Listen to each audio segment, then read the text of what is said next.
Halo, semuanya, dan selamat datang kembali di saluran kami. Hari ini, kita akan menyelami dunia yang menarik dari budaya Yahudi Kristen, menjelajahi ranah yang misterius dari malaikat dan iblis. Bersiaplah untuk mengungkap misteri, legenda, dan kisah-kisah gelap yang telah menarik imajinasi manusia selama berabad-abad. Saya, Paman Stasiun, dan ini adalah Stasiunimu Channel. Dalam warisan budaya Judeo-Kristen yang kaya, konsep malaikat dan iblis memiliki tempat yang signifikan. Makhluk-makhluk surgawi ini telah menawan imajinasi manusia selama berabad-abad, membentuk keyakinan agama dan memengaruhi ekspresi seni. Sementara malaikat sering dikaitkan dengan kebaikan dan perlindungan, iblis telah lama dianggap sebagai kekuatan jahat yang berupaya merusak dan menghancurkan. Video ini menggali peran kontras antara malaikat dan iblis dalam sistem kepercayaan Judeo-Kristen, menjelajahi asal-usul, karakteristik, dan dampak budayanya. Malaikat, makhluk surgawi cahaya dan kemurnian. Dalam banyak budaya, mereka digambarkan sebagai utusan ilahi, pelindung umat manusia, dan perantara antara dunia manusia dan surgawi. Dari malaikat-malaikat agung hingga kerubim, entitas baik hati ini telah memainkan peran penting dalam narasi Yahudi Kristen. Malaikat Mihael, dikenal karena perlindungannya yang ganas terhadap kekuatan jahat, dan kerubim, sering digambarkan sebagai makhluk-makhluk lucu seperti anak-anak, hanya beberapa contoh dari beragam peran yang dimiliki malaikat dalam budaya kita. Tapi bagaimana dengan sisi sebaliknya? Iblis, perwujudan kejahatan dan kekacauan. Makhluk-makhluk ini telah menghantui psike kolektif kita selama berabad-abad, mengintai di bayang-bayang dan menggoda yang rentan. Dari Lucifer yang licik, dulu malaikat terpilih yang berubah menjadi jatuh, hingga Sucubi dan Incubi yang jahat. Entitas-entitas ini adalah bukti dari daya tarik manusia terhadap dualitas kebaikan dan kejahatan. Perjuangan antara malaikat dan iblis, kebaikan dan kejahatan, adalah tema sentral dalam budaya Yahudi Kristen. Ini melambangkan konflik abadi dalam diri kita dan pilihan yang kita buat. Legenda pertempuran epik antara kekuatan yang saling bertentangan ini telah mengilhami cerita-cerita, film-film, dan karya seni yang tak terhitung jumlahnya. Mereka mengingatkan kita akan perjuangan internal yang berkelanjutan untuk memilih jalan yang benar dan mengatasi kesulitan. Sementara malaikat dan iblis memiliki akar yang dalam mitologi kuno, mereka terus membentuk budaya modern kita. Dari sastra dan film hingga musik dan mode, kehadiran mereka tak dapat disangkal. Pikirkan tentang ikonik, malaikat di satu bahu, setan di bahu lain. Ini adalah representasi dari pertempuran berkelanjutan antara keinginan dan kompas moral kita, konsep yang tetap relevan hingga kini. Keberadaan malaikat dan iblis dalam narasi keagamaan menggarisbawahi upaya manusia mencari keselamatan dan penebusan. Sementara malaikat menawarkan harapan dan panduan, iblis menimbulkan tantangan yang harus diatasi individu melalui iman, disiplin diri, dan ketergantungan pada perlindungan ilahi. Ketegangan dinamis ini menggarisbawahi perjalanan transformasi menuju pencerahan spiritual. Mari kita masuk ke cerita makhluk paling buruk dalam budaya Judeo-Kristen, malaikat dan iblis. Di tengah awal keberadaan, tindakan yang luar biasa terjadi, kosmos menguraikan ranahnya, baik yang surgawi maupun yang bumi. Pada hari kedua, karya agung semakin diperkaya ketika ketuhanan menenun para kerubim, malaikat-malaikat, dan para malaikat itu sendiri. Dalam catatan makhluk surga ini, tokoh-tokoh terkemuka seperti Gabriel dan Michael mengambil tempat tinggal ilahi mereka. Namun, di tengah perhimpunan yang agung ini, terdapat entitas yang bersinar berbeda, yang dipimpin oleh tak lain daripada Lucifer. Makhluk ini, dengan gemerlap kemegahan dan kemuliaan yang mempesona, berdiri paling tinggi sebagai puncak penciptaan ilahi. Namun, persis keunggulan ini yang menyebabkan lahirnya kepunahan. Dalam hatinya, benih kesombongan menemukan tanah yang subur. Dengan setiap ciri yang memahkotainya, Lucifer merangkul rasa ketidakcacatan. Keyakinan diri yang fatal ini adalah tempat lahir di mana kesombongannya, ketidakpatuhan, dan kebanggaan tak berujung terbentuk. Dengan demikian, kesombongan, salah satu dosa kardinal, membelenggu kesadaran Lucifer. Dia melihat dirinya melalui prisma kesempurnaan, dan begitulah dia mengimajinasikan rancangan jahat. Sebuah aspirasi mirip dengan ketuhanan, dia ingin merebut tahta Tuhan sendiri, didorong oleh hasrat tak terpuaskan akan kesetaraan. Untuk mencapai tujuan ini, malaikat yang penuh perhitungan ini mulai bergerak, menjebak orang lain dalam jerat tipuannya. Julukan "Bapa dari segala kebohongan" menjadi sebutan yang suram bagi Lucifer. Di sisinya berdiri sekelompok, sepertiga dari pasukan surgawi yang takluk pada daya tarik memikatnya. Bentrokan surgawi terjadi ketika langit menjadi saksi pertarungan kosmik. Namun, di tengah-tengah kekacauan, Lucifer bertemu dengan lawan yang luar biasa. Malaikat Agung Michael, komandan pasukan ilahi, memimpin pasukan surga dalam simfoni pengabdian. Dengan semangat surgawi, Michael menghimpun pasukan cahaya melawan bayangan kegelapan yang dibangkitkan oleh pemberontakan Lucifer. Lucifer, simbol pemberontakan, berubah menjadi naga raksasa. Api menjilat tubuh bersisiknya saat dia berhadapan dengan Michael, yang pedangnya berkobar dengan api surgawi. Melalui setiap urat dan gejolak yang mengguncang, Lucifer memanggil kekuatannya. Namun, meski dengan kekuatan katastrofik, dia menemukan lawan setara dalam malaikat agung yang teguh. Timbangan takdir berpihak pada juara surga, karena Michael dikuatkan oleh perisai ilahi itu sendiri. Dengan demikian, antagonis surgawi itu diusir dari ranah surgawi, penurunannya ditandai dengan turunnya kohort jatuhnya. Dari puncak surgawi, Lucifer jatuh ke domain terestrial, terperangkap dalam belenggu jurang neraka. Namun, jurang bukanlah satu-satunya penjaranya, siksaan yang lebih besar menanti. Keindahan surgawi yang pernah menghiasi Lucifer berubah menjadi wajah yang aneh, jiwa yang tersiksa yang diberi nama setan. Di tengah-tengah neraka, dia memerintah, sosok duka, bintang jatuh yang ditinggalkan oleh anugerah. Dan masih, di tengah-tengah akibat kekalahan, bara dendam membara di dalam dirinya. Roh yang ganas, Lucifer merindukan untuk menyerang citadel penciptaan itu sendiri. Manusia, yang tercipta dalam citra ilahi, menjadi targetnya.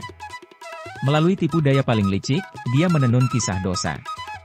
Lidah ular berbentuk setan itu meneteskan racun madu ke telinga Hawa, menyulut api godaan. Hujan dosa asli yang dihasilkan oleh tindakan jahat ini mengusir umat manusia dari dekapan Eden.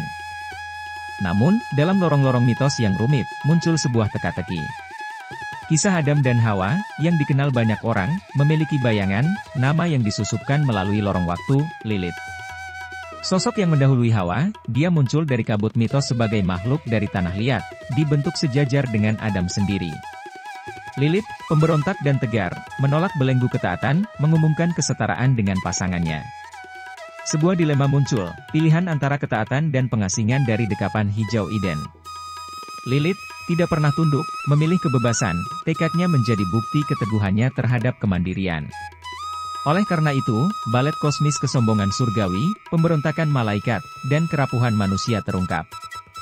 Setiap tokoh, dari Lucifer hingga Lilith, dari Adam hingga Hawa, membentuk kontur pemahaman kita, sebuah palimpsest kebajikan dan kejahatan, kesombongan dan kerendahan hati, ketaatan dan perlawanan. Catatan waktu menjadi saksi jejak mereka, sebuah saga yang beresonansi dengan gema abadi pilihan yang diambil dan takdir yang ditenun. Mitos Lilith, dari pengasingan hingga misteri. Pada suatu zaman yang jauh, penciptaan wanita pertama berakhir dengan pengusirannya dan pemukimannya di dekat Laut Merah. Tuhan, yang merasakan potensi kecil untuk kembalinya Lilith ke Eden, mengirimkan utusan malaikat. Namun, jawabannya adalah pembangkangan ilahi, meninggalkan Adam dalam kesendirian. Mengenali isolasinya, Tuhan menciptakan entitas perempuan lainnya, yang dinamai Hawa. Lilith, dengan menolak pencipta, berubah menjadi entitas setan, mencakup kedua sisi perempuan dan unsur kejahatan. Dengan kekuatan ini, ia mampu menimbulkan penyakit pada bayi yang baru lahir sambil melindungi keturunan yang tak bersalah dari kekuatan jahat. Bayi-bayi diberikan azimat dengan nama-nama malaikat yang berusaha membujuk Lilith untuk kembali ke surga yang ia tolak. Kisah-kisah masa lampau mengonfirmasi kecemburuan Lilith terhadap kehidupan Adam dan Hawa yang bahagia di surga. Sebagai tindakan pembalasan, ia mengambil wujud ular, memperdaya Hawa untuk memakan buah terlarang. Akibatnya, pengusiran pasangan tersebut dari Eden pun terjadi. Patut dicatat bahwa versi narasi Lilith ini berbeda dari naskah Kristen kanonikal, sehingga ditolak oleh umat Katolik dan Protestan. Alternatif lainnya, di mana Lilith mungkin menjadi istri pertama Adam, berakar dalam naskah Cerek, yang kini menghilang dalam bayang-bayang zaman abad pertengahan. Mitos Lilith membentang lintas budaya kuno, Ibrani, Babilonia, Sumeria, dan Assyria. Di Mesopotamia, ia bergolak antara dewi jahat dan pelindung bulan, menggambarkan kesuburan dan kekuatan jahat dalam pelukan yang saling bertentangan. Beberapa menduga penghilangannya dari Alkitab mungkin terjadi selama konsili yang menetapkan kitab-kitab kanonikal. Deviance Lilith, yang melambangkan kemandirian, menantang paradigma patriarki dalam warisan Yudeo-Kristen. Dengan demikian, ia muncul sebagai simbol yang dihormati oleh gerakan feminis, simbol perlawanan feminis awal, arketipe kuat yang menantang struktur patriarki. Kedatangan Antikrisis, membongkar ramalan. Nubuat-nubuat dalam tulisan-tulisan suci menggambarkan kemunculan sosok yang bertentangan dalam puncak kiamat, entitas yang diberi nama Antikrisis. Simbol kejahatan ini, hasil dari perkawinan antara setan dan manusia, muncul sebagai musuh utama Yesus Kristus dalam saat parusia. Lahir dari rahim manusia, namun mengusung keturunan setan, entitas misterius ini menyamar dalam barisan manusia. Menyaksikan datangnya pun menjadi tugas yang sulit, karena ia menyembunyikan asalnya dengan sangat apik. Dengan 7 dosa pokok sebagai senjatanya, Antikrisis memanfaatkannya untuk menciptakan ilusi kebajikan, menyembunyikan niat sejatinya, menghapus karya Tuhan. Semakin ia memperbesar pengaruhnya, ia berupaya menghapus konsep dominasi surgawi, menghapus istilah surga dan meredam neraka menjadi ketiadaan. Pengasingan ini membuat manusia rentan terhadap jerat-jerat setan. Ketika akhir zaman semakin dekat, Antikrisis berubah menjadi simbol masyarakat dan kata-katanya memenangkan jutaan jiwa untuk bergabung dalam barisan setan. Dengan mempropagandakan keyakinan absolut, ia menolak pemahaman moral dan memperbesar relativisme moral. Dengan memicu pergeseran paradigma, ia meragukan kompas moral yang dipegang oleh ajaran kitab suci, menganggapnya sebagai belenggu dogma yang merampas potensi manusia. Kejeniusan intelektual, kemampuan berbicara, dan kepandaiannya dalam politik mendorongnya menjadi pemimpin tak terduga, melahirkan keyakinan baru yang menolak Yesus sebagai Mesias. Tak lama kemudian, entitas ini akan memperoleh kekuasaan mutlak, memerintah semua bangsa dan mendirikan agama dunia. Beberapa berpendapat bahwa pengaruh setan akan mencapai tahta Santo Petrus di Roma. Bahkan gereja sendiri akan digunakan untuk menghancurkan iman yang sejati, mengubah ulah serigala menjadi domba, memutar balik kata-kata Tuhan hanya untuk menjauhkan manusia darinya. Sang Antikrisis akan menggunakan trik dalam bentuk mukjizat untuk menggantikan posisi yang seharusnya dimiliki oleh Kristus. Ia akan menandai manusia dengan angka binatang 666. Ketika kekuasaan Sang Putra Kebinasaan mencapai puncaknya dan banyak yang menerima keinginannya, maka Yesus akhirnya akan kembali menyelamatkan jiwa-jiwa yang tidak tergoda oleh godaan setan dan akhir zaman pun dimulai. Istilah Antikrisis telah diterapkan pada berbagai tokoh sejarah seperti Nero, Napoleon, Hitler, dan Luther. Salah satu pemimpin reformasi Protestan yang marah dengan arah gereja Katolik, menyebut bahwa Paus bertentangan dengan Kristus, menjadikannya sebagai Antikrisis. Pernyataan ini masih beresonansi di kalangan pengikut doktrin Protestan yang percaya bahwa Antikrisis akan muncul dalam bentuk salah satu dari penerus Santo Petrus. Namun, kini istilah Antikrisis telah menjadi semakin kasar dan digunakan untuk merujuk pada semua orang yang menolak ketuhanan Yesus seperti ateis, Yahudi, Muslim, dan lainnya. Meskipun menurut tradisi, Antikrisis yang sejati akan muncul dari tempat yang paling tak terduga dan saat identitasnya terungkap, akan terlambat. Misteri Leviathan, makhluk besar di lautan. Dalam rajutan tulisan kuno, di dalam annal luhur perjanjian lama, muncul makhluk raksasa dari kedalaman lautan, yang diberi nama Leviathan. Sebagai makhluk darat, udara, dan air merupakan ciptaan Tuhan, demikian pula Leviathan adalah bagian dari kreasinya.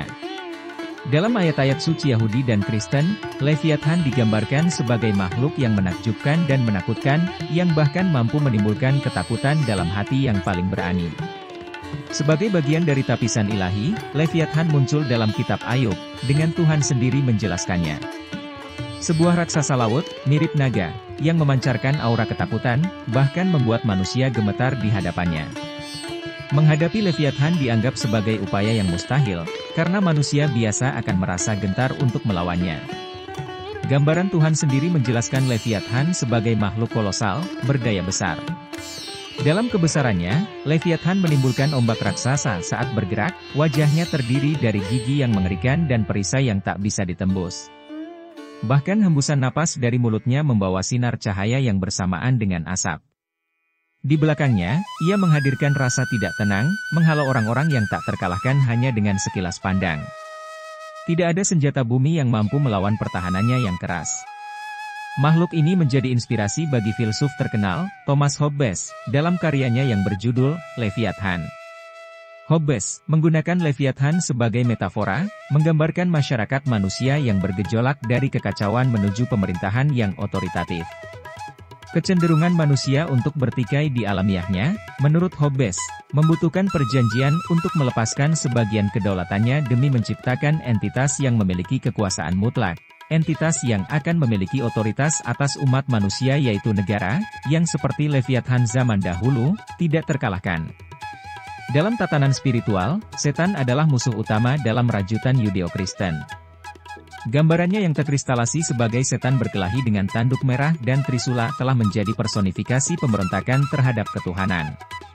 Nama setan sendiri melambangkan permusuhan, bertentangan dengan esensi yang diwakili Tuhan dan Yesus. Lucifer, dahulu malaikat surgawi, kini dianggap sebagai setan, memimpin pemberontakan terhadap Tuhan dan akhirnya diusir dari surga. Salah satu peran setan yang terkenal adalah sebagai ular, yang membujuk Hawa untuk makan dari buah terlarang di Taman Eden. Pertemuan paling terkenal setan dalam Alkitab adalah pertemuannya dengan Yesus, Sang Mesias. Dalam gurun, Yesus menjalani puasa selama 40 hari di bawah bimbingan Roh Kudus, dan di sana setan mencobanya dengan berbagai godaan. Dalam serangkaian ujian ini, Yesus mempertahankan iman dan ketaatan terhadap kehendak Tuhan. Dalam simfoni ujian dan penderitaan ini, motif berulang setan muncul. Seperti dalam kitab Ayub, ia mengambil peran sebagai lawan ilahi, menguji iman dan kesetiaan manusia terhadap Tuhan. Misteri atas keberadaannya tetap hadir sebagai alat pemurnian, menempatkan kengerian manusia berdampingan dengan keuletan rohania. Kesimpulan.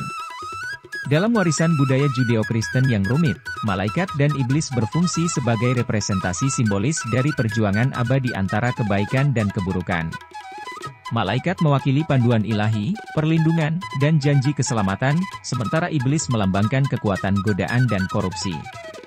Interaksi dinamis antara makhluk surgawi ini menambah kedalaman dan kompleksitas pada narasi keagamaan yang membentuk pemahaman kita tentang pengalaman manusia. Jadi, apakah Anda melihat mereka sebagai pelindung cahaya, atau pembawa kegelapan? Malaikat dan iblis adalah bagian integral dari warisan budaya kita. Mereka menggambarkan perjuangan abadi antara kebaikan dan kejahatan, pengingat bahwa pilihan yang kita buat menentukan siapa kita. Terima kasih telah bergabung dengan saya hari ini dalam perjalanan menarik ini ke dunia malaikat dan iblis. Jika Anda menikmati video ini, jangan lupa untuk memberikan jempol ke atas, berlangganan saluran kami, dan tekan lonceng pemberitahuan agar Anda tidak pernah melewatkan eksplorasi ke ranah budaya dan sejarah yang memikat. Sampai jumpa lain waktu, saya, Paman Stasiun, menandatangani dari Stasiun Ilmu Channel. Tetaplah ingin tahu. Selalu ceria.